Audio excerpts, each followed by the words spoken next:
Donc le but, c'est pas d'avoir tous les curieux de France qui nous demandent des études, mais le but des études, c'est de voir de quelle manière ou pas vous pourrez aller plus loin sur le secteur public. Je pense qu'en termes de mission, il faut toujours se poser la question de la pertinence. T'as des œillères comme ça, en fait. Et tu me dis, je vois rien. C'est normal, faut que tu... C'est faire un peu l'avocat du diable en fait.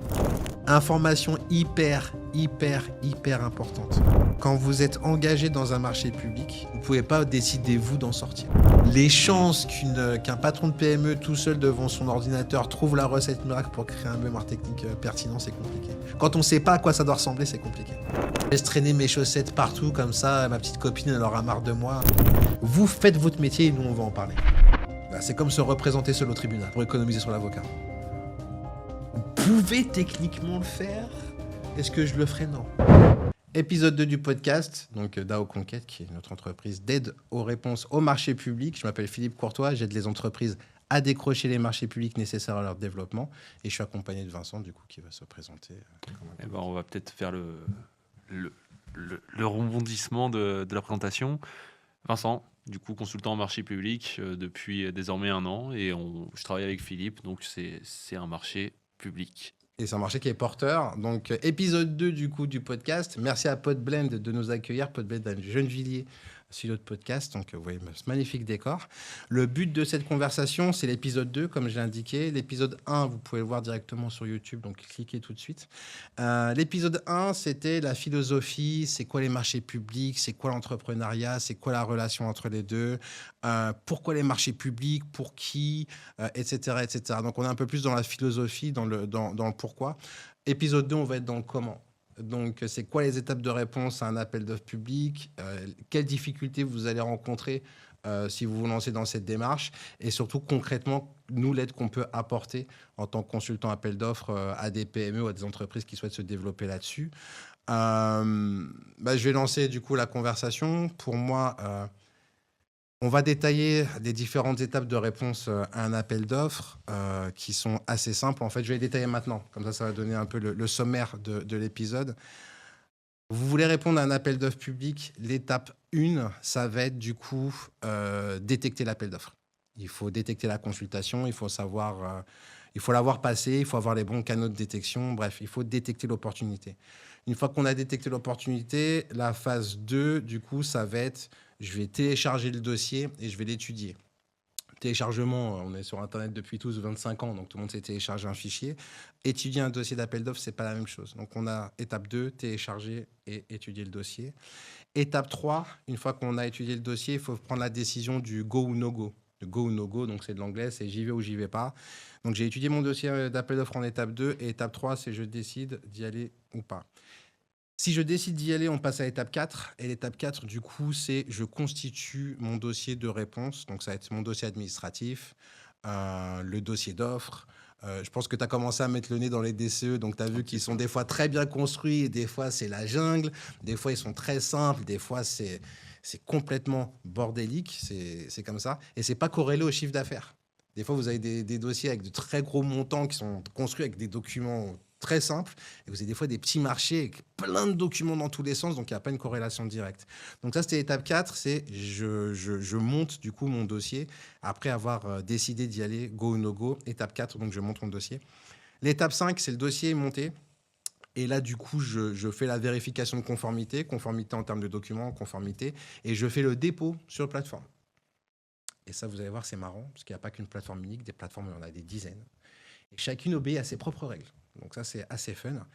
Donc ça, c'est l'étape 5, c'est je vérifie la conformité, je dépose. Et l'étape 6 qui est une étape où, en fait, on attend.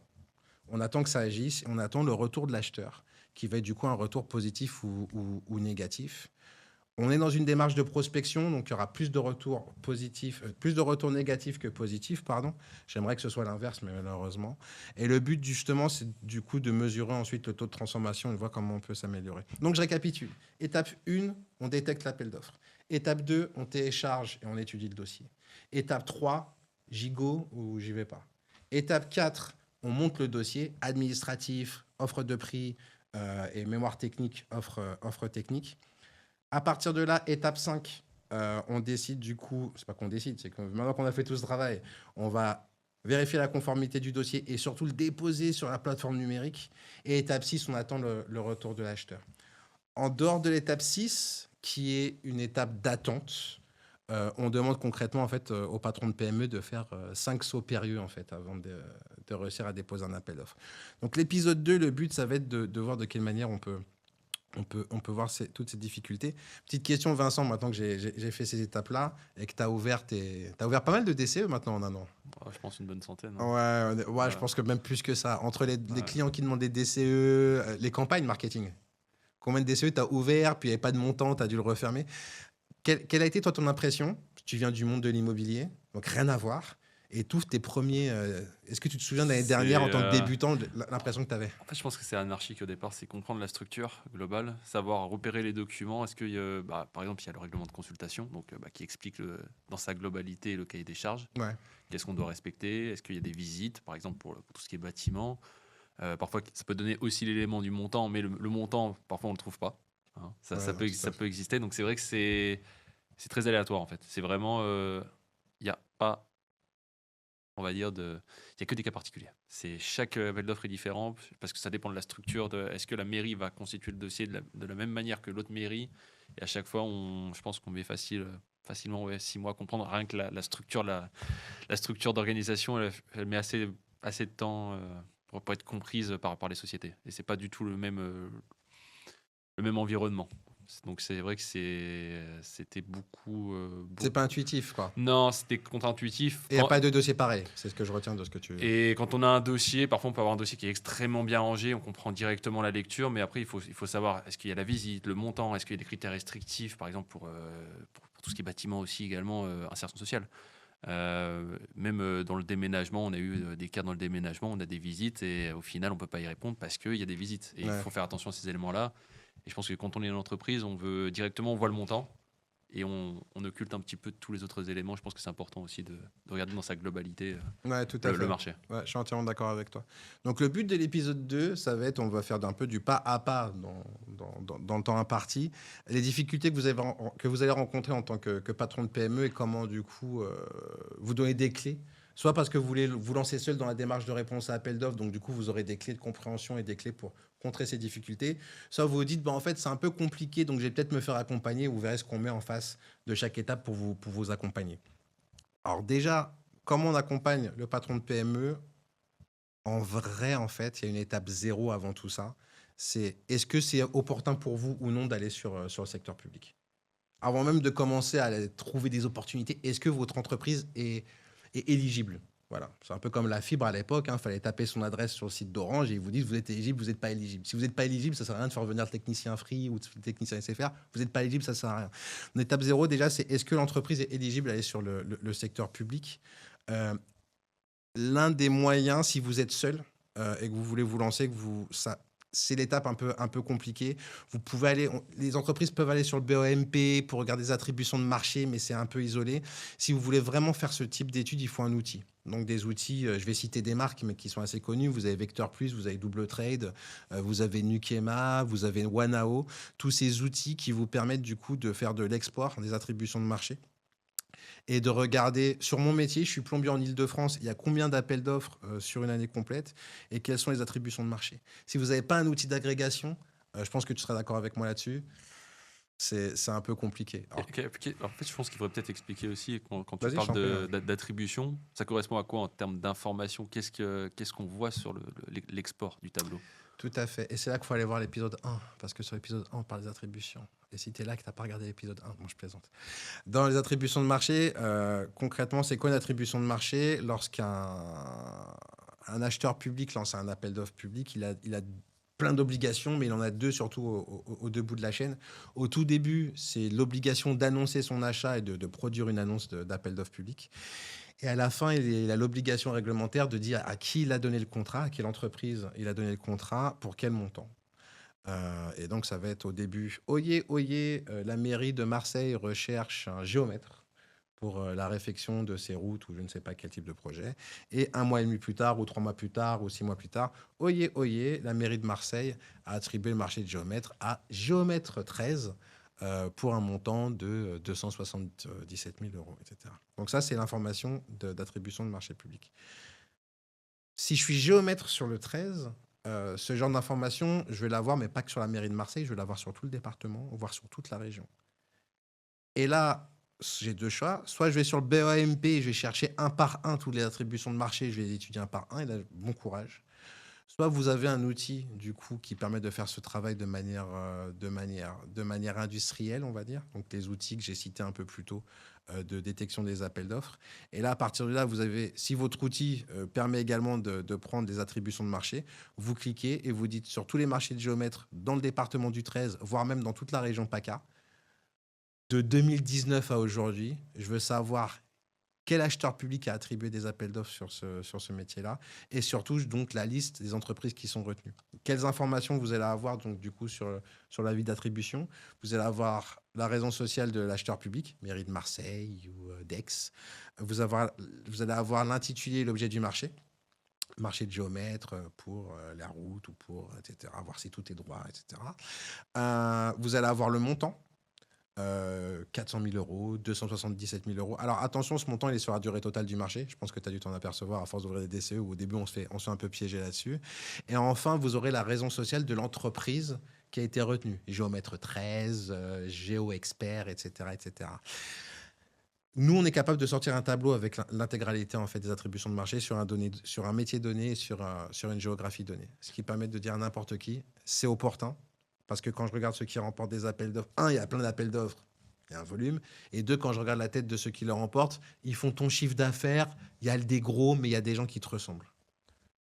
Deux, soit il n'y a pas de volume, dans ce cas-là, c'est compliqué. Soit il y a un volume, mais ils sont tous trop gros. Et dans ce cas-là, il faut analyser pourquoi il n'y a que des gros et si on y va ou pas. Et, tu vois, j'ai une question aussi qui revient assez fréquemment, on va dire, dans la détection, hein, tout ce qui est quand on regarde, hein, les appels d'offres qui sont en cours. Euh, il faut faire attention aussi à quelque chose, c'est le lieu d'exécution de la mission, parce qu'on peut avoir par exemple, tu vois, un acheteur, le ministère, et sauf qu'en fait la mission, son lieu d'exécution est totalement différent de Paris par exemple. Alors ça c'est un point tout à fait. C'est un point qu'on va voir dans l'étude, effectivement, dans l'étude du cahier des charges. Je garde ton point que je vais adresser un peu plus tard pour rester dans le fil des étapes. Donc étape 0, est-ce que la boîte est éligible ou pas? Est-ce que ça vaut le coup du coup d'y aller?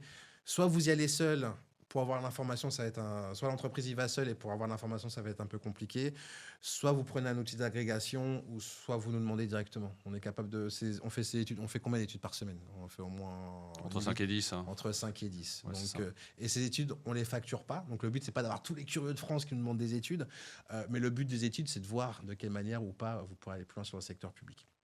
Étape 0, donc, on a vu, l'entreprise, elle est éligible ou elle n'est pas éligible. Si elle n'est pas éligible, malheureusement, il faudra tenter d'autres vecteurs de développement, hein, prospection téléphonique, prospection LinkedIn. On n'est pas le seul moyen de développement commercial. Mais si l'entreprise n'est pas éligible au marché public, donc là, ça va s'arrêter assez rapidement. On passe à la version l'entreprise est éligible. Et là, du coup, on arrive à l'étape 1, qui est la détection des appels d'offres. Est-ce que tu as un point à ajouter par rapport à ça? Je pense qu'en termes de mission, il faut toujours se poser la question de la pertinence, surtout d'un point de vue risque opérationnel, parce que généralement, après, c'est ce qu'on observe, hein, je pense que tu ne vas pas contrer sur ça, c'est qu'on veut directement jouer, on voit un appel d'offres, Bien sûr. et il faut faire attention de ne pas se précipiter non plus, de bien sélectionner pour ne pas être dégoûté et pour avoir une structure long terme, parce qu'on oublie que c'est de la prospection et il ne faut pas se dire je joue, donc je vais obtenir le marché, ce n'est pas forcément le cas. Entièrement d'accord. Je suis d'accord à 100% avec ce que tu viens de dire. Mais pour arriver à cette réflexion, il faut déjà le voir à l'appel d'offres. Et il y a énormément de PME en fait, qui ne voient pas les consultations parce qu'elles n'ont pas les moyens de détection ou qu'elles recherchent à la main. L'exemple typique du patron de PME qui va avoir des alertes gratuites. Souvent, ça va être une alerte gratuite sur AWS, sur Place Marché Public, sur Maximilien, sur achat public. Alors, s'ils en connaissent 4, ils sont dans le top 10%. Généralement, les gens connaissent une ou deux. Et donc, ils vont voir une sélection très réduite d'appels d'offres et tous les autres plateformes, ils ne les voient pas. Par rapport à, on va dire, la Ligue 1, la Ligue 2 des appels d'offres. C'est tout à un fait. petit peu comme un fonctionnement. Oui, il y a ça, mais tu as aussi le fait que si je connais que 3 plateformes, je suis patron de PME, je connais que 3 plateformes, mais qu'il en existe 30.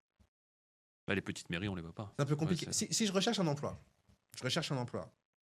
si je ne connais que Cadre Emploi, je ne connais pas Monster, je ne connais pas LinkedIn, je ne connais pas Région Job, Et je dis, bah, j'arrive pas à trouver du job. Je fais, bah, normal, tu ne consultes qu'un site. Il y a plein d'autres sites d'annonces que tu vois pas. Si je cherche un bien immobilier et que je suis que sur PAP, qui a un trafic énorme, je suis d'accord. Mais si je trouve pas, tu es que sur PAP?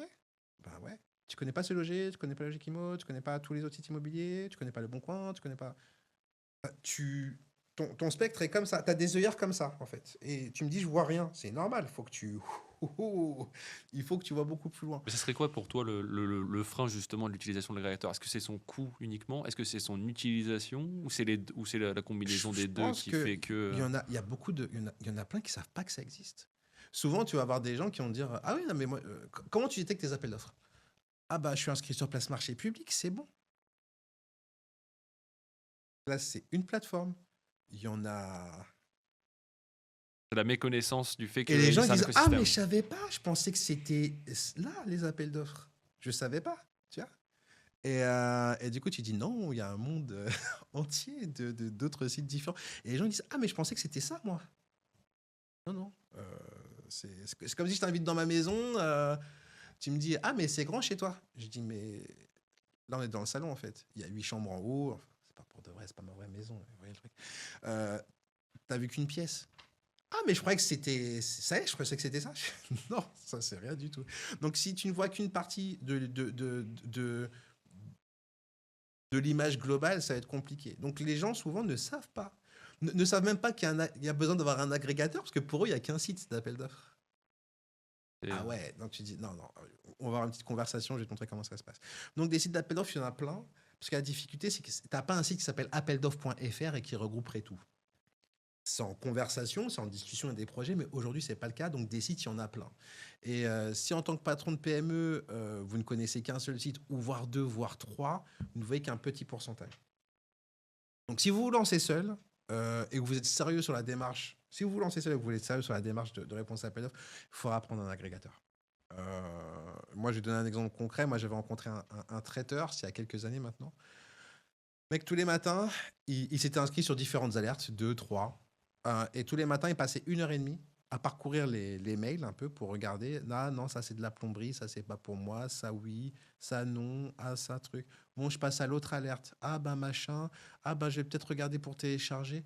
Ah ben non, c'est pas là. Il passait 1 heure et demie en fait, tous les matins à faire ça. Au lieu de faire son management, au lieu de manager ses cuisiniers, au lieu de regarder l'hygiène de son labo, enfin rien de tout ça. C'est 1 heure et demie, je suis bloqué à regarder des alertes email. Si vous êtes dans ce cas de figure, il faut qu'on parle, typiquement. Et ça, c'est la difficulté à laquelle vous allez être le patron de PME va être confronté. C'est je regarde des alertes, j'ai qu'une toute petite partie de l'information.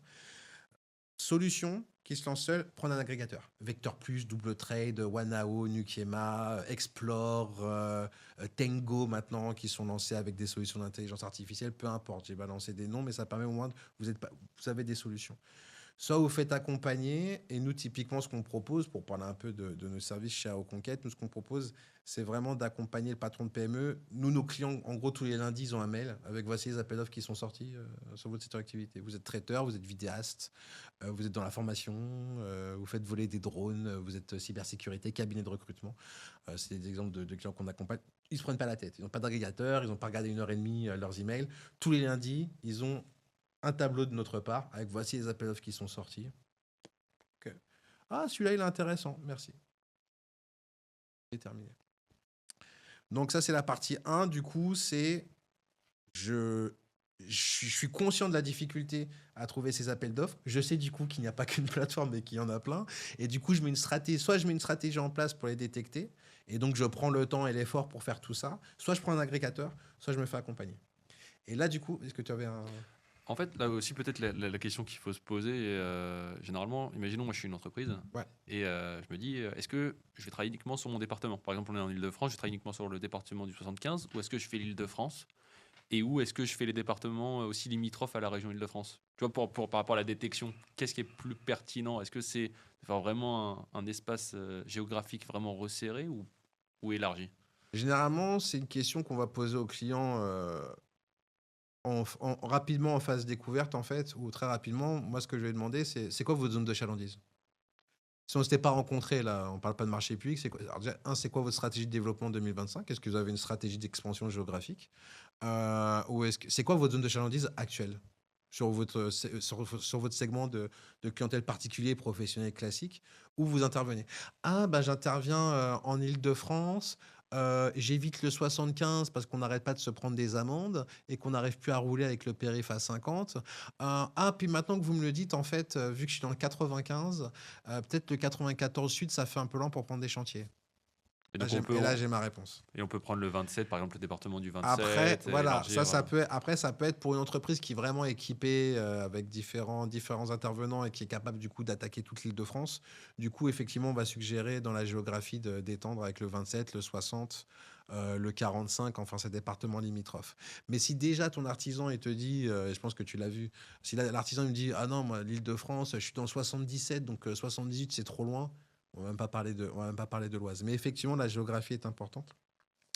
Et donc, du coup, euh, maintenant qu'elle sait détecter les appels d'offres, effectivement, c'est la phase 2 où on va maintenant commencer à ouvrir les dossiers, commencer à les étudier. Euh, la difficulté, bah, tu l'as énoncé tout à l'heure, la difficulté, C'est vraiment de dire quel type de nature de document on a en fait. Ouais, ouais, ouais. Souvent, il faut se dire, il y a des familles en fait, c'est des familles, on appelle ça le RC, hein, Ouais. donc je te laisserai expliquer, c'est le règlement de consultation, on a le CCTP, donc le cahier des clauses techniques, Ouais. donc vraiment pour tous les détails techniques. Après, on a le CCAP pour tout ce qui est administratif, comment est réglée aussi la facture quand on obtient le marché.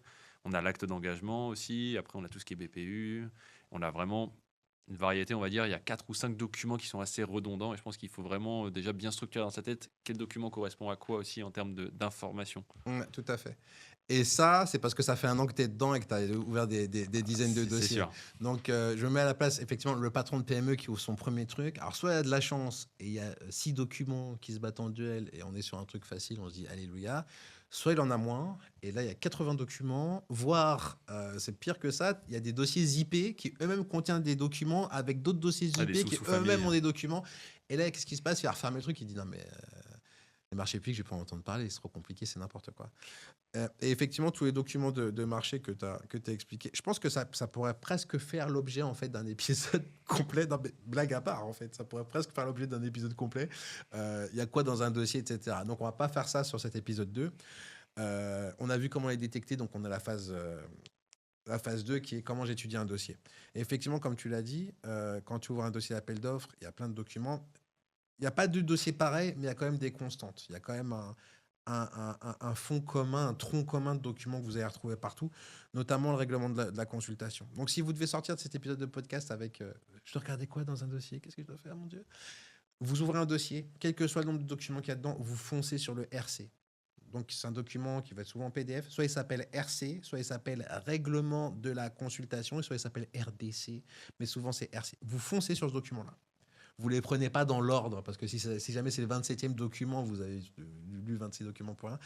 Mais le patron de PME qui découvre, qui est devant un nouveau dossier, il doit foncer sur le RC, parce que vous allez avoir les règles donc, de la consultation, les critères, les montants, s'il a de la chance, mais surtout les critères de l'appel d'offres. Est-ce que c'est le critère principal, c'est le prix? Est-ce que le critère principal, c'est la valeur technique? C'est quoi les besoins demandés? Vous allez avoir vraiment ce survol d'hélicoptère du dossier. Et des fois, rien que ce document, ça vous permet de fermer le dossier et de dire j'y vais pas. Ce qui est l'étape d'après, du coup, du go ou no go. Mais voilà. Et comme tu l'as indiqué ensuite, il faut être capable, du coup, d'analyser un dossier. Là, je vais pas rentrer dans les détails des pièces, mais c'est quoi le montant? C'est quoi les services demandés? Est-ce que ça correspond à mon cœur de métier? Est-ce que, comme tu l'as dit, du coup, là, je raccroche le wagon. Ah oui, le donneur d'ordre, c'est l'université de Dauphine qui est à Paris.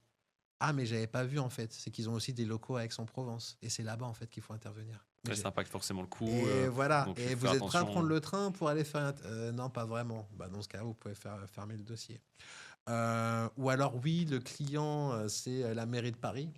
Mais c'est pour intervenir, parce que la mairie de Paris, il faut savoir, a des bureaux, avec, des locaux un peu partout, mais c'est pour venir intervenir sur un site près à Saint-Cyr-l'École. Ah ben non, 70, c'est pas dans ma zone. Donc voilà, tout ça, il faut être capable d'analyser. Et surtout, la difficulté donc à étudier un dossier pour un patron de PME, c'est je dois lire quel document dans quel ordre. c'est quoi l'information qui est prioritaire et surtout quelle information je dois sortir pour pouvoir décider si je réponds ou pas à l'appel d'offres. Ça, c'est la difficulté à laquelle vous êtes confronté. Donc, si vous démarrez seul, malheureusement, il n'y a pas de recette magique. De recette magique. Il va falloir lire des DCE, lire des DCE, lire des DCE. Si vous n'avez pas le temps que vous voulez gagner du temps, c'est vous faire accompagner, avoir l'aide d'un professionnel, d'un consultant marché public, tel que nous. On n'est pas les seuls, mais on en fait partie. Soit j'y vais seul, et c'est à force de lire des dossiers que vous allez être familier, mais il y a une courbe d'apprentissage. Soit deux, vous faites accompagner, vous gagnez du temps, et du coup, on ouvre les dossiers avec vous, et on voit en fonction de vos objectifs si c'est important d'y aller ou pas. Donc, maintenant qu'il sait détecter les appels d'offres, et maintenant qu'il sait à peu près les lire, ou se faire accompagner, on passe à étape 3. Et l'étape 3, du coup, qui va être go ou no go. J'ai les éléments du dossier. Alors, généralement, c'est assez, vous allez savoir rapidement, est-ce que j'y vais ou est-ce que j'y vais pas.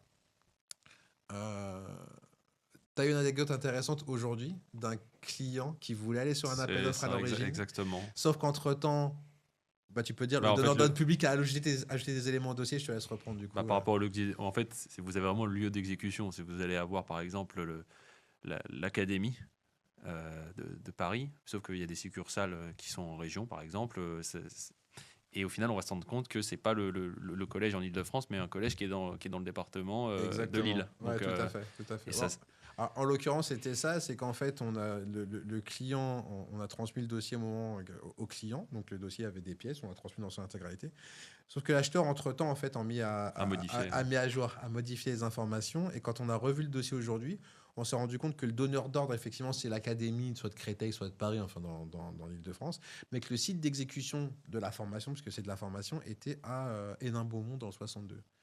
Et là, du coup, c'est coup de fil. Tu as vu ça? Ah non, j'avais pas vu. Normal que tu n'aies pas vu parce que nous, on l'a détecté parce qu'on a des outils pour. Mais du coup, tu es prêt à y aller. Et là, il est en cours. Est-ce que j'y vais? Est-ce que j'y vais pas? Etc. Mais du coup, ça apporte et c'est une donnée clairement nouvelle qui va faire que est-ce qu'il va y aller ou pas. Et je pense que vous êtes quitté au téléphone, c'est pas encore sûr à 100% dans quelle direction il va prendre. C'est ça. Voilà. Il faut faire attention aussi. Je pense que ça dépend après des branches métiers, mais il faut pas non plus dire je fais de la réponse volumétrique. Ça dépend de la stratégie, bien sûr. Mais il faut pas oublier de penser aussi à personnaliser. Parce qu'on est engagé contractuellement et après, c'est pour ça aussi que le go-no-go, il est important sur cet aspect-là. Il y a ça, et moi je reprends ce que tu as dit, je vais le modifier un tout petit peu, mais ça va dans ton sens. Il y a des fois que certaines entreprises sont tellement dans une logique, je détecte un appel d'offres, je lis le dossier, je réponds pour gagner, je détecte, je fais. On est dans le hamster dans sa roue qui court et qui ne sait plus pourquoi. Et la difficulté de ça, en fait, c'est que des fois, je détecte, je monte un dossier, je dépose, je détecte, je monte un dossier. Et à des fois, j'arrête certains clients et je leur dis, mais attends, Fred, juste une question, ton appel d'offres, là, si demain tu le remportes, là, ces conditions-là, t'es content de l'avoir?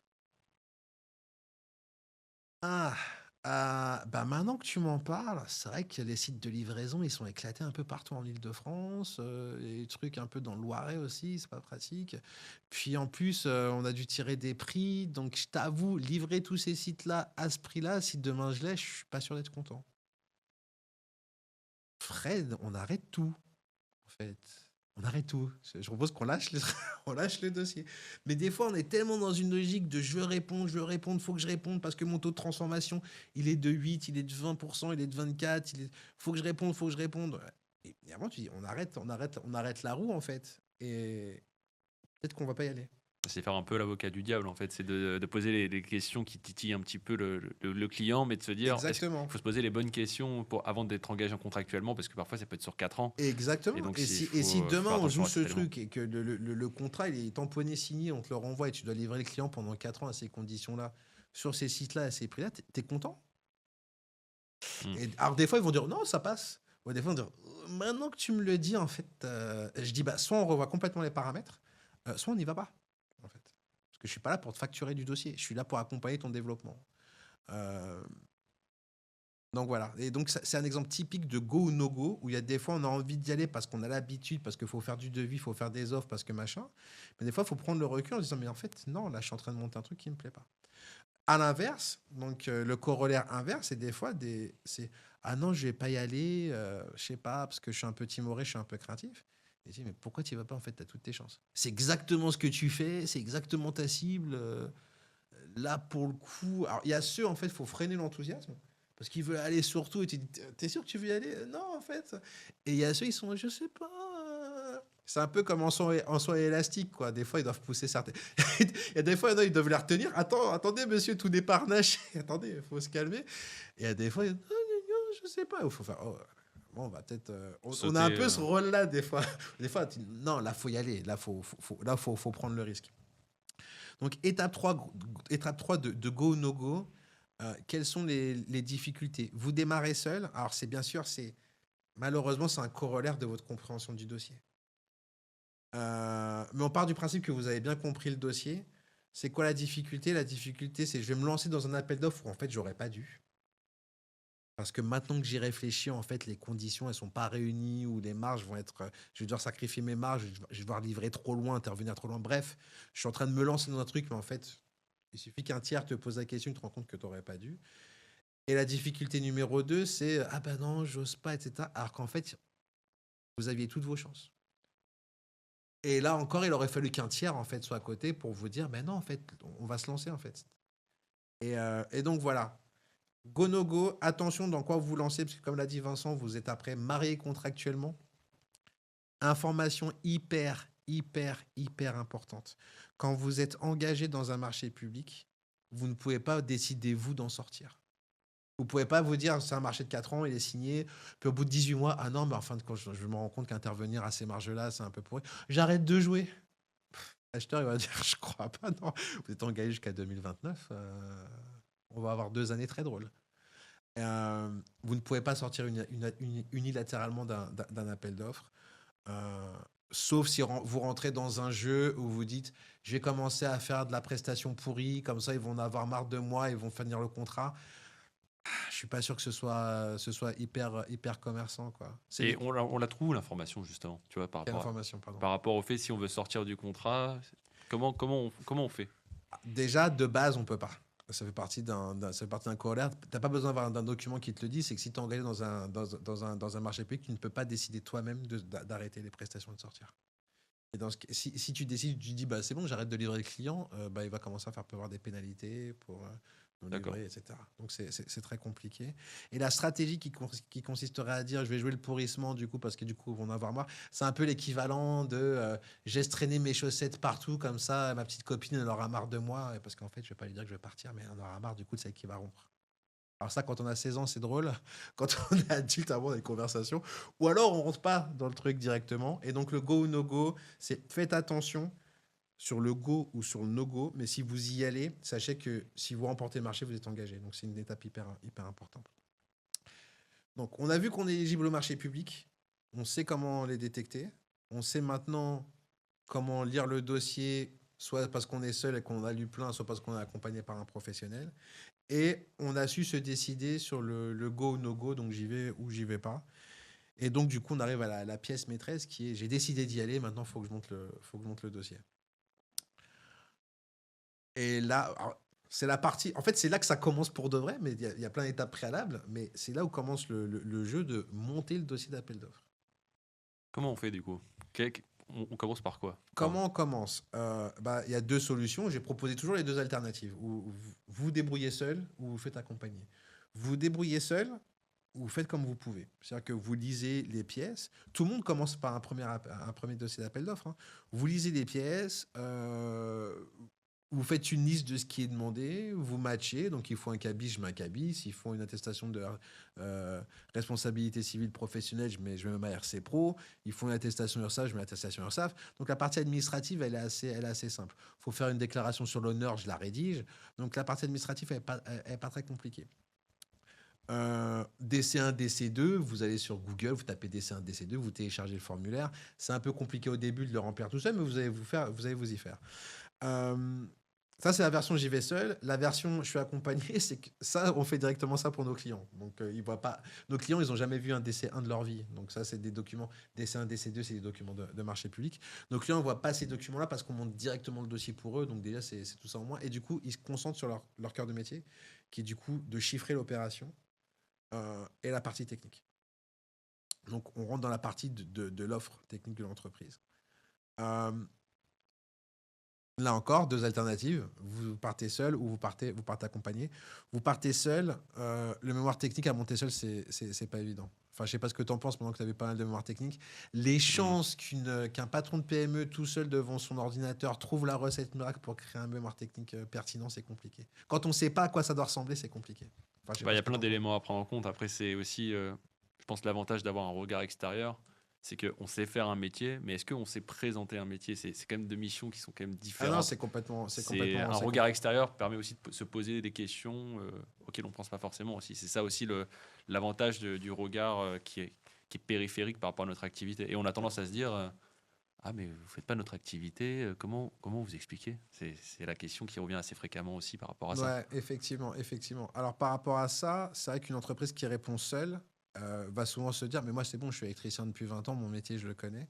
Et comme tu l'as justement dit, exercer son métier, c'est une chose. Parler de son métier, c'est autre chose. Et quelqu'un qui me dit, non mais moi c'est bon, je suis électricien depuis 20 ans, je connais par cœur. Je dis, ok, bah, compose-moi un poème en alexandrin de 13 vers qui parle d'électricité. Je suis pas poète. Merci. En train de te dire. T'es pas auteur. Et c'est pas un travail d'électricien. Là, c'est un travail de quelqu'un qui prend une plume et qui a fait un alexandrin. Alors, on fait pas d'alexandrin, mais vous avez compris le truc. Ouais, oui, non, mais je connais mon métier, je suis cabinet de recrutement depuis 20 ans. D'accord. Compose-moi une chanson en guitare, basse, batterie avec 5 voix. Il va dire, mais non, mais je suis pas musicien, hein, je suis pas compositeur. Merci. C'est vraiment C'est une chose de faire ton métier et c'est une chose de faire un exercice qui traite de ton métier. c'est une Ça partie n'a rédactionnelle, rien à voir. Exactement. c'est ça. C'est un travail d'auteur. Mais quand je dis c'est un travail d'auteur, c'est pas un travail d'auteur, je rêve sous un arbre, la plume dans les cheveux. C'est pas de ça que je parle. C'est un travail d'auteur, c'est un travail de rédactionnel commercial. C'est un travail de rédactionnel exécutif et c'est un travail qui consiste à prendre l'expertise métier d'un client qui pour lui fait sens, il n'a plus besoin d'expliquer, parce que tout le monde fait ça dans le métier. Je fais, mais tout le monde fait quoi? Ben ça, mais ça c'est quoi? Et comment tu le décomposes? Représenter les personnes, Oui, le et ta matériel. méthodologie, tu fais quoi? Ben on traite le devis, mais tu le traites comment? Ben on a un logiciel. Mais si tu me le dis pas, si tu me le dis pas, je peux pas le savoir. Et si tu le dis pas à l'acheteur, encore moins. C'est vraiment décomposer au maximum Exactement. Parce qu'en fait, les le gens, process. et c'est super bizarre parce que quand tu marches, tu décomposes pas ce que tu fais. Tu dis pas, je lève la jambe, je plie le genou, je transfère mon poids sur la deuxième, je baisse. Et du coup, je retransforme mon poids dans l'autre sens, je relève la jambe. Tu fais pas tout ça, tu marches. C'est naturel pour toi. Après, c'est une différence entre peut-être automatisme et pédagogie. Nous, on a un rôle pédagogique vis-à-vis des personnes qui vont lire le dossier qu'on est en train de monter Oui, aussi. mais le problème de ça, c'est que tu as affaire à des gens qui font ce métier depuis tellement longtemps qu'ils ont plus l'habitude de décomposer. Donc cette partie vraiment En fait, pédagogique, et donc ils vont complètement passer à côté. Ils vont dire non mais nous on fait euh, marché d'installation de bornes IRVE. IRVE, infrastructure de recharge pour véhicules électriques. Et moi je vois des mémoires techniques, ça va être bah du coup on va venir sur le site, on va installer la borne et une fois qu'elle est installée, on va faire un raccord Enedis et tu dis non attends, on va installer la borne. Mais rien que dans ça, tu as qu'est-ce qui se 25 passe avant? étapes. C'est ça aussi. Tu fais quoi? Ah, mais il y a de la VRD, donc on va creuser le sol. Ok. Donc, je vais installer la borne. Tu es en train de me dire que tu as une pelleteuse qui va creuser. Tu peux me dire les étapes d'après? Oui, mais ça, tout le monde le sait dans le métier, tout le monde le fait. Bah, tu sais quoi? Tout le monde va le faire, mais on va être les seuls à l'écrire. C'est là la plus-value aussi. Exactement. Parce que quand les 8 autres, ils vont dire, ben, on installe la borne, et donc, du coup, nous, on va dire, on installe la borne, et donc, du coup, en fait, avant ça, qu'est-ce qu'on va faire? On va faire venir une pelleteuse, on va faire de la VRD, donc on va creuser, on va faire passer les câbles. Pourquoi on fait ça? Pour telle raison. Une fois qu'on a fait ça, du coup, on va mettre les bornes en place. On a choisi ces bornes-là pour telle raison, parce que vu l'orientation du bâtiment, etc., etc., les autres, ils auront juste écrit, on installe la borne. Et vous êtes déjà en train de décomposer ce que vous faites pour un acheteur public qui n'est pas lui-même installateur. Par exemple, un néophyte. Parfois, il peut y avoir Il des va être un néophytes. néophyte, exactement. Alors, souvent, ce que disent les entreprises, c'est de dire, oui, mais de toute façon, derrière, il y a un service technique, donc lui, il va comprendre. Et s'il n'y a pas de service technique, vous faites comment? Ça dépend Et- de quoi, justement, ça. En très rapide, alors, il y a 160 000 acheteurs publics en France. Des mairies, il y en avait 36 000, on a baissé à 34 000. Donc, mettons que les mairies, 34 000. 34 000 mairies, c'est 34 000 réalités différentes. La numéro 1 des mairies, c'est la ville de Paris. Donc, c'est un hôtel de ville. Tu as, je sais pas, 1200 personnes qui bossent là-dedans, plus sur des sites, etc. La 34 millième mairie, c'est un patelin où le maire, c'est le médecin généraliste qui est maire à temps partiel. Et la secrétaire, c'est sa femme. Ok. Donc, entre ça et ça, tu as 34 000 petits crans. C'est des mondes parallèles en fait. Ah, mais Ça, c'est complètement. Donc, entre la mairie numéro 700, qui va avoir un service technique, etc., etc., et la mairie numéro 31 876, où là, c'est plus un médecin généraliste à temps partiel, c'est le médecin général. Non, il est plus médecin, il a la retraite, il a temps plein. Et il a une équipe de 2 personnes, voire 3. Waouh! Tu peux toujours chercher ton service technique. Mais il a des bornes à poser. Donc ça vient de là, la raison principale. Il y a autant de réalités que de clients publics possibles. Donc se dire, je vais me reposer sur la connaissance du service technique, et s'il n'y a pas de service technique? Comment tu fais pour parler à un décideur, à un acheteur public qui n'est pas spécialiste de ton métier? Donc là, on rentre dans le côté fun. Et après, il y a la partie prix. Et la partie prix, elle est, j'ai envie de dire, plus simple, parce que c'est votre métier de chiffrer. Enfin, c'est le métier du patron de PME. Voir une demande chiffrée, ça, vous savez faire. Vous avez soit vous avez vos logiciels, soit vous faites ça à la main. Mais ça, c'est là, vous êtes dans... Là, du coup, je suis électricien depuis 20 ans, je sais faire. Je dis beaucoup mieux que moi. Et c'est pour ça qu'on laisse les prix, d'ailleurs, et on va avoir une casquette. On va mettre la casquette de l'acheteur. On va relire pour voir si c'est cohérent, s'il n'y a pas des erreurs de calcul, s'il n'a pas oublié des frais de déplacement. Ah, bah, t'as vu que c'était Hénin Beaumont, que c'était pas dans le 94? Ah, d'accord. Mais du coup, si tu te déplaces, comment tu... C'est quoi les documents aussi d'ailleurs? Tu vois, par rapport au prix, qu'est-ce qu'on Alors, retrouve en termes de pour faire, documents ouais, en termes de documents, ça va je vais faire simplifier parce que ça mériterait un épisode à part entière. Mais on va parler d'annexes financières, donc ce qui est BPU, donc c'est bordereau des prix unitaires, DQE, détail quantitatif estimatif. En gros, c'est un tableau Excel qui va lister des produits ou des étapes de chantier ou des services et vous mettez un prix en face. Et donc, là, on est à l'étape où vous constituez le dossier. Donc, c'est votre offre de prix, votre mémoire technique. Pour ça, du coup, vous avez lu les pièces du dossier, qui sont notamment le règlement de la consultation, le CCTP que tu as mentionné. Mais là encore, ça mériterait un épisode à part entière. Le CCTP, autant le règlement de la consultation permet d'avoir un survol des critères et des besoins. Le CCTP, c'est le deuxième document à égalité, en fait. Le plus important qui va détailler les besoins techniques. Et quand je dis technique, c'est pas, ça peut être sur n'importe quel métier, ça peut être sur de la formation. Formation à l'intelligence artificielle de l'OP Commerce, qui était d'accord, du coup, pour le coup, un vrai appel d'offres. Là, dans le CCTP, vous allez avoir, voilà qui sont les publics, voilà quelles connaissances on veut qu'ils aient. Parce que si on dit CCTP qui a des charges techniques, les gens s'imaginent un truc BTP où il faut viser quelque chose. Non, non, ça peut être de la formation, ça peut être du recrutement. Voici les personnels à recruter, voici les formations effectuées. On veut qu'ils aient telle connaissance, etc. On veut amener les personnels de ça à ça.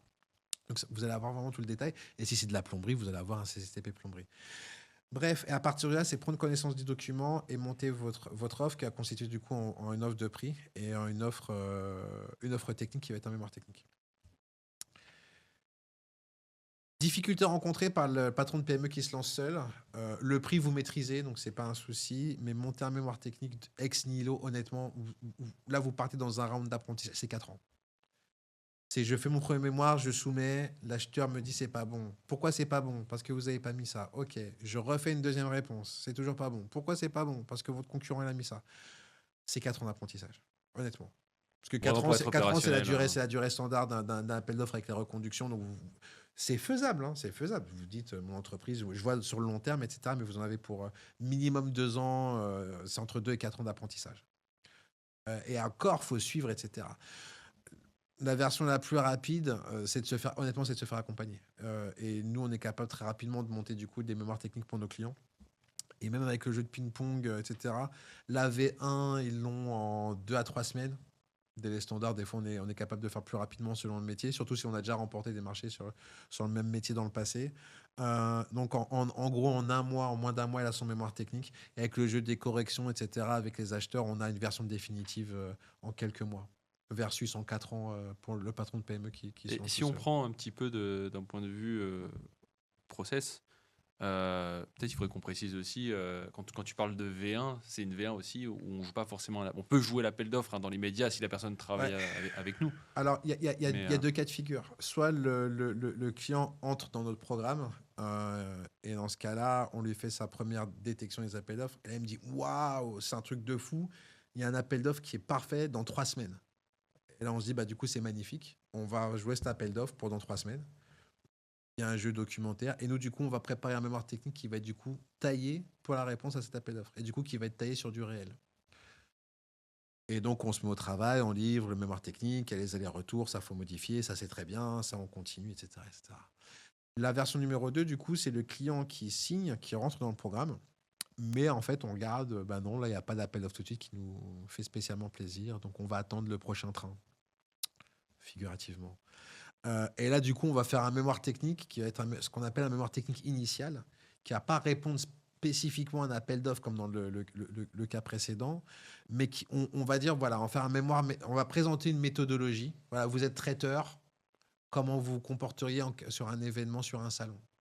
Vous êtes dans la formation, comment vous formeriez des cadres sur de la prestation en management. Et là, on fait un mémoire technique qui ne répond pas à un appel d'offres spécifique, du coup, mais qui va déployer une méthodologie.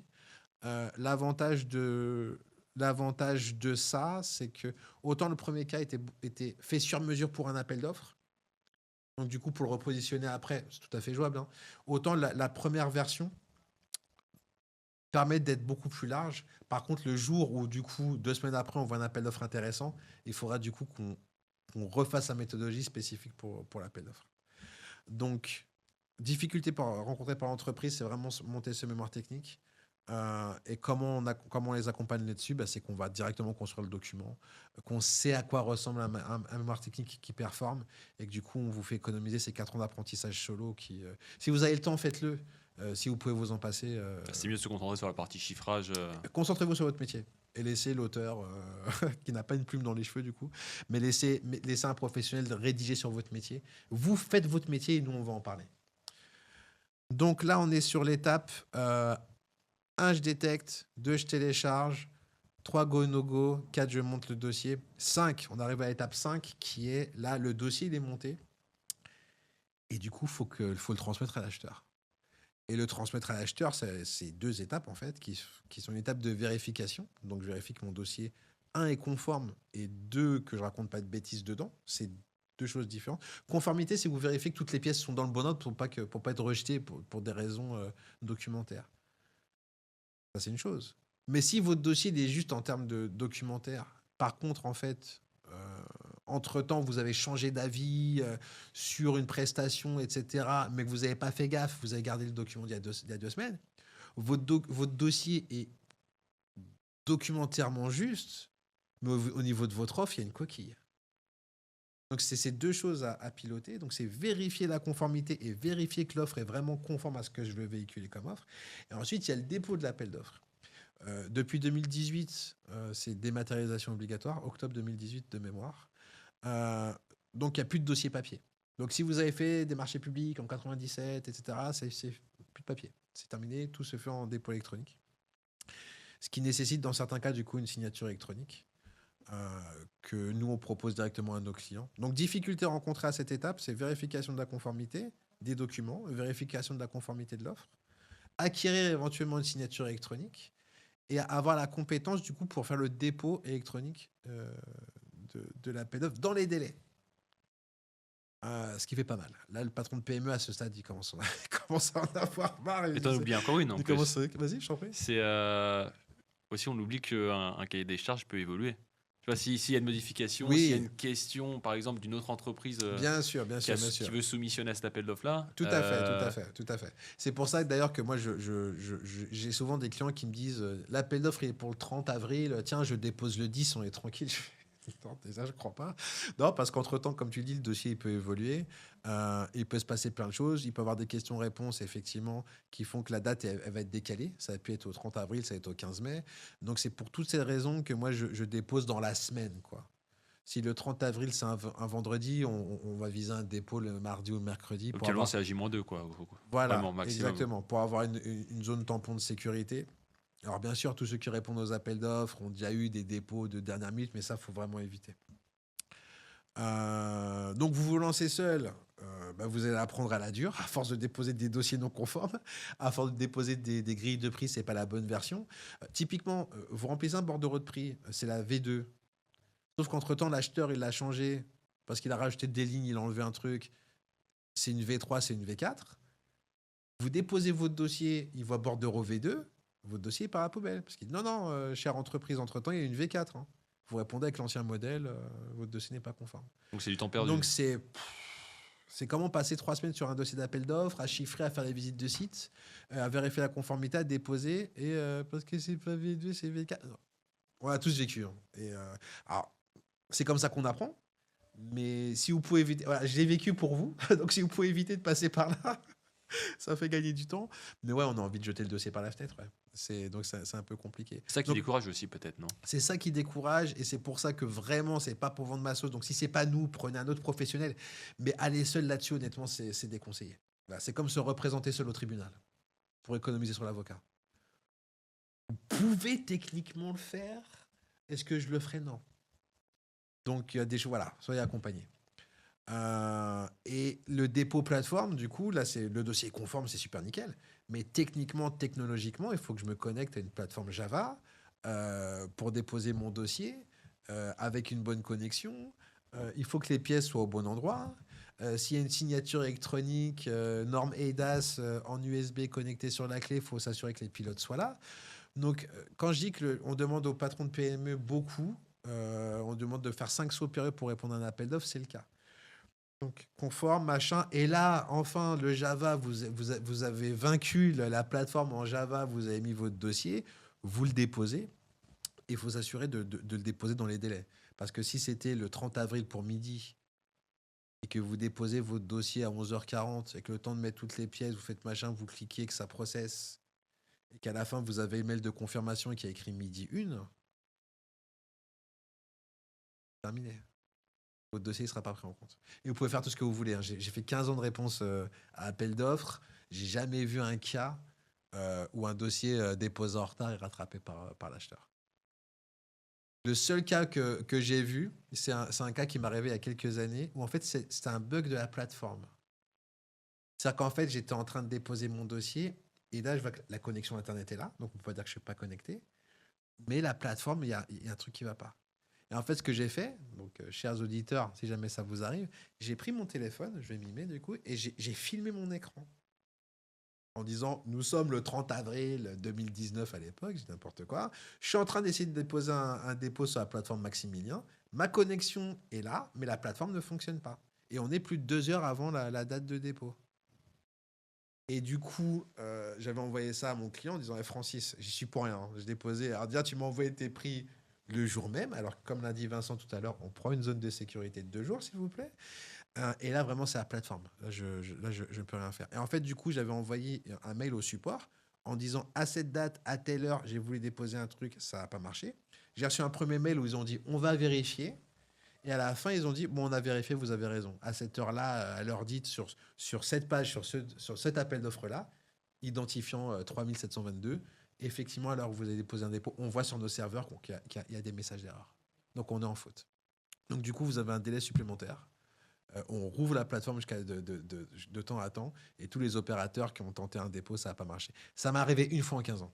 Et qu'est-ce qu'on fait, tu vois, après, on se dit, bah, c'est fini, bon, on a déposé le dossier, qu'est-ce qu'on fait après? C'est une période d'attente, c'est... Alors, c'est ce que je disais, c'est qu'en dehors, par rapport à toutes les étapes, qui est je détecte, je télécharge, j'étudie, je fais mon go ou no go, je constitue mon dossier, je vérifie, je dépose.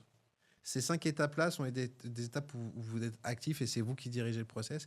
La 6e étape, c'est une étape d'attente. On a déposé son dossier d'appel d'offres et on attend le retour de l'acheteur. Et qu'il y a un retour qui va être soit positif, soit négatif.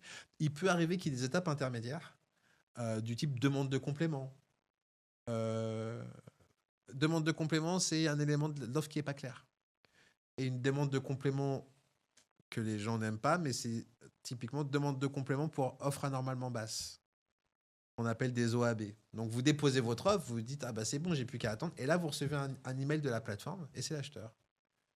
et qui vous dit, alors ça peut être différentes choses, hein. Votre assurance, votre RC Pro, vous n'avez pas dû faire attention, vous avez mis la version périmée à décembre 2024. Oups, désolé, voici la version 2025, c'est terminé. Ça peut être des choses aussi bêtes que ça. Comment on détermine, parce que tu me l'avais expliqué, c'est comment on détermine une OAB? Comment on en arrive là, en fait, tout Alors, simplement? l'OAB offre anormalement basse, c'est l'acheteur qui va le déterminer. Et en fait, ils ont. Alors, c'est mathématique, hein. Il y a des grilles d'évaluation. C'est pas lui qui fait j'ai l'impression que c'est anormalement bas. Il va prendre une offre, il va la comparer aux autres, il va faire une moyenne des offres de prix constatées. Et s'il y a un écart, je suis plus de ce côté-là, mais s'il y a un écart, mettons, de 20% ou plus par rapport à la moyenne des offres constatées, mathématiquement, ils vont considérer que l'offre de l'entreprise est anormalement basse. Et là, à partir de là, vous recevez un courrier pour dire votre offre a été estimée anormalement basse par rapport aux autres qu'on a reçus. Comment vous le justifiez? Et c'est pas impossible, hein, on peut très bien le justifier. Vous pouvez très bien dire, bah, justement, j'ai un chantier justement à côté. Donc, du coup, en fait, ça me permet de mutualiser. Et donc, je dépose une fois mon matériel et je fais les deux chantiers, parce que l'école en face de la vôtre, je la fais aussi. Donc, du coup, ça me permet de repositionner le personnel. Du coup, je vous ai pas facturé ça. Mais en même temps, tu me diras, c'est peut être bien aussi de recevoir cette notification, parce que ça peut dire peut-être que je suis pas assez cher, en fait, aussi, peut-être, dans un certain côté. Est-ce que on peut le voir aussi Alors, ça comme ça ou dépend, pas? parce que ça dépend. On peut le voir comme ça. On peut dire, waouh, j'ai été particulièrement agressif en termes de prix. À un point, ça les a fait flipper. Malheureusement, ça peut être, oups, j'ai peut-être mal lu le cahier des charges. Ça peut être aussi cette raison-là. Ah ouais, ah ouais. Et ça peut être, oups, j'ai mal lu le cahier des charges. Alors, la version 1, je la préfère parce que la version 1, c'est. Ah non, mais j'ai été volontairement agressif. Je voulais susciter cette réaction. Enfin, pas je voulais susciter cette réaction, mais je voulais être agressif sur les prix par rapport à mes concurrents. Pour tenir la référence. Donc ça prouve que ça a marché si j'ai déclenché un truc. Mais par contre, si on se dit ah ben non, au contraire, moi je pensais avoir mis des marges de cochon anormalement basses. Et je dis oups. Parce que là on se dit bah soit j'ai loupé des heures que j'avais pas vues, soit j'ai mésestimé le besoin. C'est-à-dire que tous les autres ont compris différemment et pas moi. Et là on rentre dans autre chose. Mais offre anormalement basse, mais il y a d'autres types de demandes de compléments, hein. Ça peut être est-ce que vous pouvez détailler, est-ce que ceci n'est pas très clair, etc. Mais voilà, donc entre je dépose et j'ai la réponse définitive, il y a cette étape intermédiaire où s'il y a une demande de complément de l'acheteur, qu'elle soit une OAB ou autre chose, il faut y répondre. Si vous déposez un dossier, il y a une demande de complément de la part de l'acheteur. Votre RC Pro, on n'arrive pas à lire votre attestation machin de régularité fiscale. Vous avez jusqu'à telle date pour répondre. Si vous appelez l'email, il est dans vos spams, etc., que vous ne répondez pas, Fini. terminé. Donc on a une obligation, quelle que soit Exactement. la demande Donc de le travail complément, ne se finit pas quand vous avez déposé le dossier sur la plateforme Java et que vous cliquez. Vraiment, enfin, C'est plus un travail de veille active, en fait, on va c'est un dire. travail où le jeu n'est pas fini. Il faut pas se reposer, se dire c'est terminé, il faut Non. j'attends juste de recevoir. Non, exactement. C'est que le jeu n'est pas terminé. C'est comme en voilà, il faut savoir que tant que vous n'avez pas un retour positif ou négatif, le jeu n'est pas terminé. Je vais faire une digression, mais qui n'en est pas une. C'est comme un entretien de recrutement. On est en face à face, on fait un entretien. Le jeu n'est pas terminé tant que vous n'êtes pas sorti du bureau et du bâtiment. Il y a des gens, ils sont spécialistes. Vous faites l'entretien, ils vont dire merci Vincent pour cet entretien de qualité, etc. Donc toi, tu vas mettre ton manteau. Ah, au fait, une dernière question. Ah, il a attendu que je baisse ma garde, que j'ai mon manteau sur le dos, que je suis près de la porte, il me demande une dernière. Et des fois, c'est des astuces de recruteurs. Donc, tant que vous n'êtes pas dans l'ascenseur en train de descendre, le jeu n'est pas fini. Toujours se méfier. Toujours se être dire, on attentif. sait jamais ce qui peut tomber. Et moi, ça m'est arrivé quelques fois. Donc, du coup, maintenant, je sais que ça peut arriver. Donc, je mets mon manteau, mais on sait jamais ce qui peut arriver. Vous avez déposé votre dossier, c'est pareil. Tant que vous n'avez pas un retour, il peut se passer n'importe quoi. Et donc, cette phase d'attente, elle est un peu compliquée. Elle est un peu compliquée parce que est-ce que je vais recevoir une demande de complément? Mais il n'y a rien de stressant. Si vous recevez une demande de complément, vous la traitez.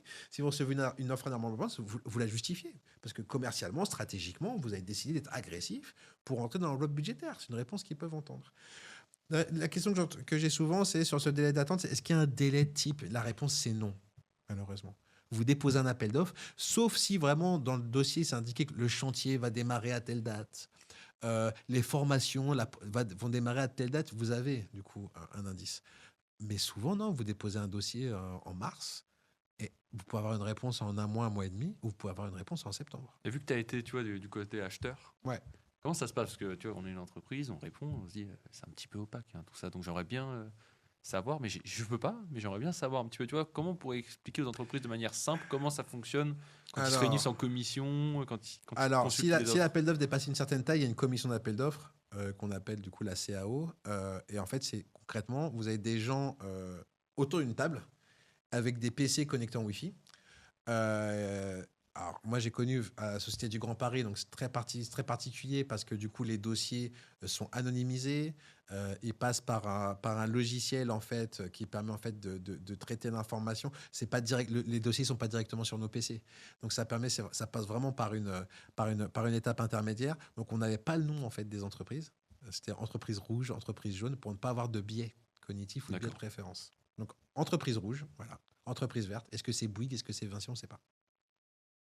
Et à partir de là, du coup, mais concrètement, sur un appel d'offres plus classique pour une petite mairie, donc vous avez des gens connectés, voilà, qui vont voir les dossiers. Alors, souvent, ce qu'ils vont faire, c'est qu'ils vont splitter les rôles. Ils vont dire, OK, ben, le service technique, s'il y en a un, vous compterez sur la partie technique, nous, on se concentre sur la partie prix pour voir si ça rentre dans le budget, etc. Donc, il y a souvent une répartition des rôles.